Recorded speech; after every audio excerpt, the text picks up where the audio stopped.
go through our little gate here.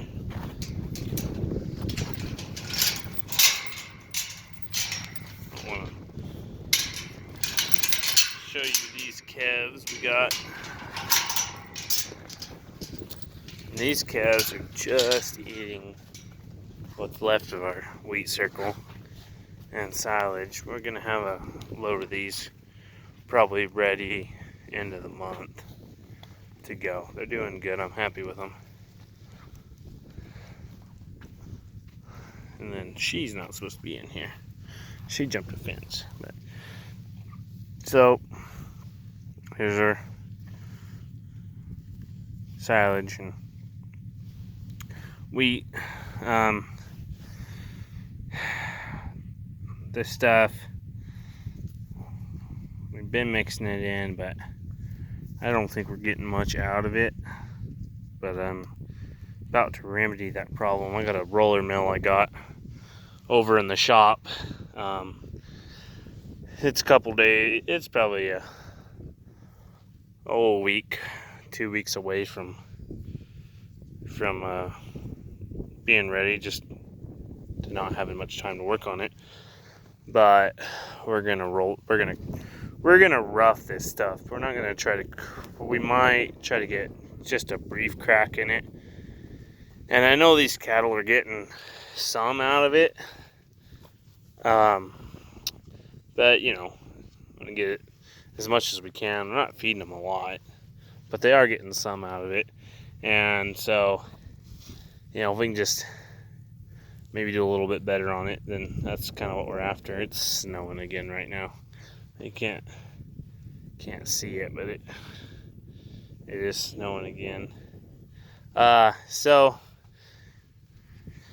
that's what I was working on just a little bit ago. And really why I'm making this video is because I didn't want to leave, look at that boy, that big soggy guy. I didn't want to leave you guys thinking that all's doom and gloom for 2019, because things are looking better. Like, just everything's looking a little bit better. The grass still is scary, but that's just going to be what it's going to be. These calves here should make enough to pay back what I'm going to lose on my other set of calves that I had over what I have left of them. You know, they had a bad sickness and a high death loss on them. These calves I bought back in July, August as little 3 weights. And so these calves, I hope that they make enough to pay back probably what I'm going to lose on those other calves. I'm hoping I break even on the other ones, but you know, you never know. So that's and then the calves that I just started buying, you know, if they don't die, they'll make money. That's so that's good. Look, that's a nice big old soggy guy. So I'm pretty happy with that. You know, the buying calf deal is kind of really, I think it's kind of turning around for now. The biggest thing is just, you know, sickness, and last year was the worst year most people have ever seen here. And it wasn't, you know, you think it's just you, but I had neighbors who had calves over here that lost 25% of calves that went to wheat. There are a lot of guys lost 20% or more, and it stayed that way until about this summer, and guys got down to about, you know, I don't know what it was, but people were having a lot of trouble, and it didn't matter what you gave the calves, it didn't matter.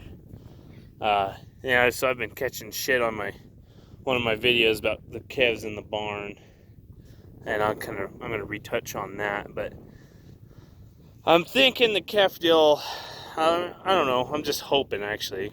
I'm hoping that it's kind of on the upward trend. I've learned enough lessons the hard way. I think this might start to be a better deal. And let me pause this for a minute and we'll talk about the next thing. All right. So this is the other part of the equation. I went and spent money. There's my round baler. The custom hay business is okay. It's actually just the custom farming deal is doing better. And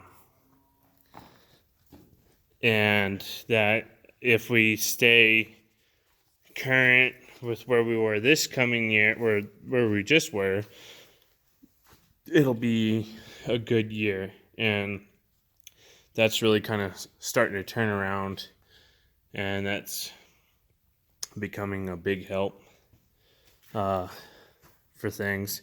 If I'd stopped spending money, I'd be a huge help. But this is my square baler that I just bought. It's a 2170 XD. It's got a lot of bales on it, and still has a bale in it. So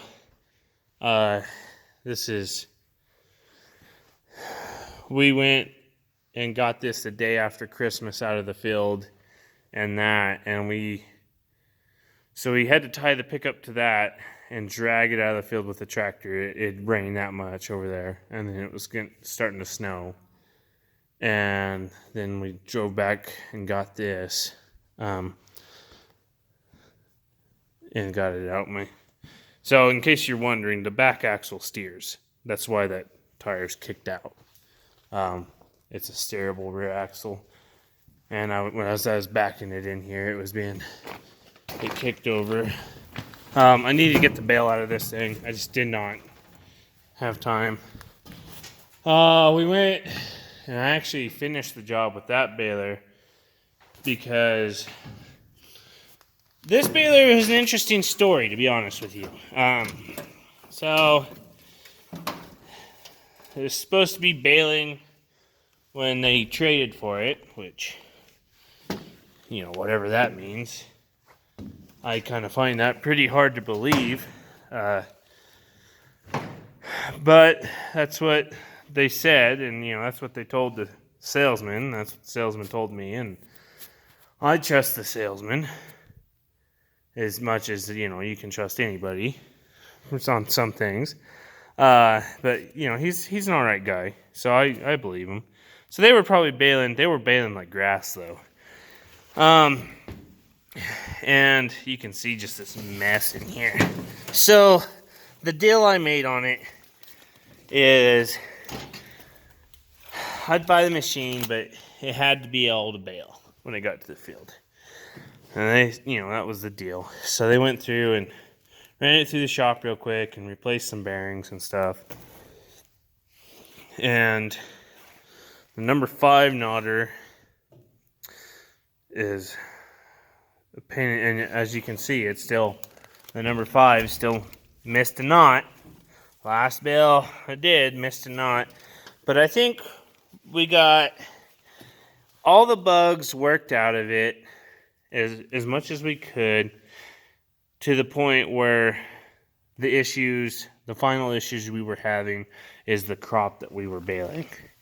And that's what I'm gonna attribute it to, because once we got past the missing knots all the time and breaking knots, the issue that finally I just said to hell with it, I'm gonna go get a round baler, is we were hanging bill hooks like every bale, every other bale, and it wasn't the same knotters.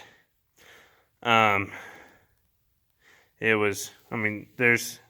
might be some wear in one of the knotters that was causing that, but that wasn't a big problem until like the last couple days when we finally got everything else fixed.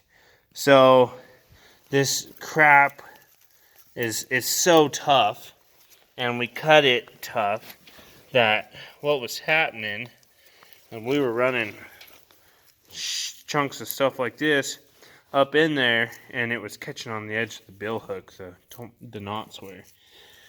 And it was every bale, every other bale. And I was driving over an hour to this place The place was 70 miles away, and I just had enough. So, I think, and I talked to him, I think we got it to the point where that, that should have been fixed. Some of that stuff should have been done. Like the gears were just worn out. And so the other thing that should have been done, and you can't see it, but these twine fingers down here, all the twine finger arms are just worn out, and you got 1/4 of an inch of slop in that thing. That should have been replaced. But what happened is their head baler guy, where this was taken to, just had, his wife was just about to have a kid, and all of a sudden, when this thing, we needed it, she had her kid, and so he couldn't be there to go over it. And I quite understand what that's like. No fault of anybody's there. I wouldn't have. And so they did what they could. And I mean, I'm extremely grateful for it.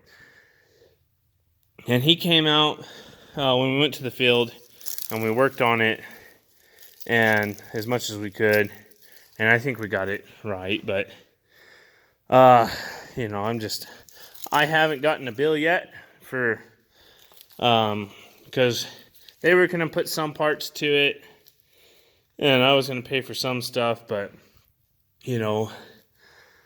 there was, the mechanic went out there 4 days in a row, and we just threw parts into it, and I don't know how bad it's going to be. I haven't got that bill yet. This could be a bad thing, but who knows. So it's just tough, just made it kind of an issue. This thing needs a new latch here. But yeah, so I needed a square baler. I couldn't afford one like I had. That first one I had would have been the perfect one to keep, but I bought it to trade on, and it paid a lot of bills. And honestly, until this last job, I didn't need one. And really, unless I just get some random job, my main business is round bales. So a square baler is not really in my wheelhouse of something I want to be spending, $10,000, $11,000, $12,000, $14,000 on a year, because I really just don't use it that much. I may have one place where I use it on a custom job, but really, the round baler is where I do my business. So I got this thing cheap enough that if I just bale like wheat straw or something for myself, then it's fine. I'll be happy with that. I'll be extremely happy with that. And if I get a custom job in wheat or something, then I'll go do that. But that's the farming deal's looking a lot better than it was, 2-3 years ago. That's for sure. The cattle deal's looking better. The cattle deal's looking a lot better than it was. But the calf deal can change at any time. So, really, who knows? We'll see what 2019 holds, because the reality of it is, as long as the bank keeps giving us money, then I guess it's okay. That's all you can really ask for. Make our payments as best we can. Keep growing. I'd probably be in a pretty good spot if I would stop trying to grow. But someone's got to. Someone's got to expand. But it sure makes for a lot of payments. So we'll leave you for that, and hope we can catch you on the next one.